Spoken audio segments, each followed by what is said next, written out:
अब एक वायरस की हम बात करेंगे और इस वायरस का नाम है टीएमबी वायरस यानी टोबैको मोज़ेक वायरस। और ये तंबाकू में मोज़ेक डिजीज को कॉज करता है और टीएमबी वायरस इवानोवास्की के द्वारा डिस्कवर किया गया सबसे पहला वायरस है। अंडरस्टैंड।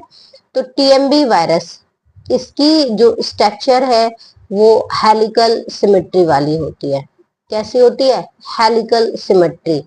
और इसमें nucleic acid single standard RNA पाया जाता है। क्या पाया जाता है? Single standard RNA. और ज्यादा जो भाग होता है वो किसका होता है? प्रोटीन का भाग होता है। तो जो प्रोटीन का भाग है इसमें छोटे छोटे सब यूनिट होते हैं। प्रोटीन भाग में बहुत छोटे छोटे सब यूनिट होते हैं जिनको कैप्सोमेयर कहा जाता है। क्या कहा जाता है?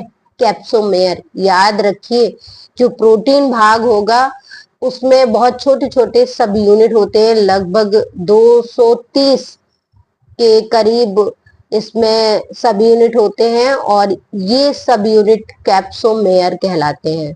और जो इसका साइज है वो लगभग 300 इंटू 20 नैनोमीटर का होता है।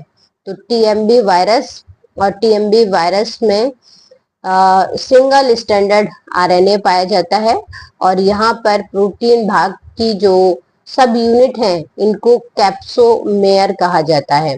ये पूछा गया है क्वेश्चन कि प्रोटीन भाग की जो छोटे भाग होते हैं, जो सब यूनिट होती हैं, उन्हें क्या कहा जाता है? कैप्सोमेयर।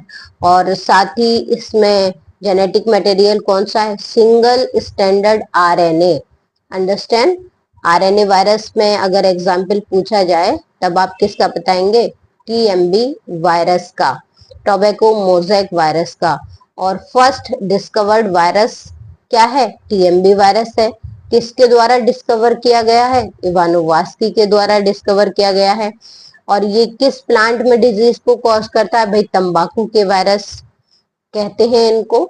तो तंबाकू में यानी टोबैको में कौन से डिजीज कॉज कर रहा है? मोज़ेक डिजीज को कॉज कर रहा है।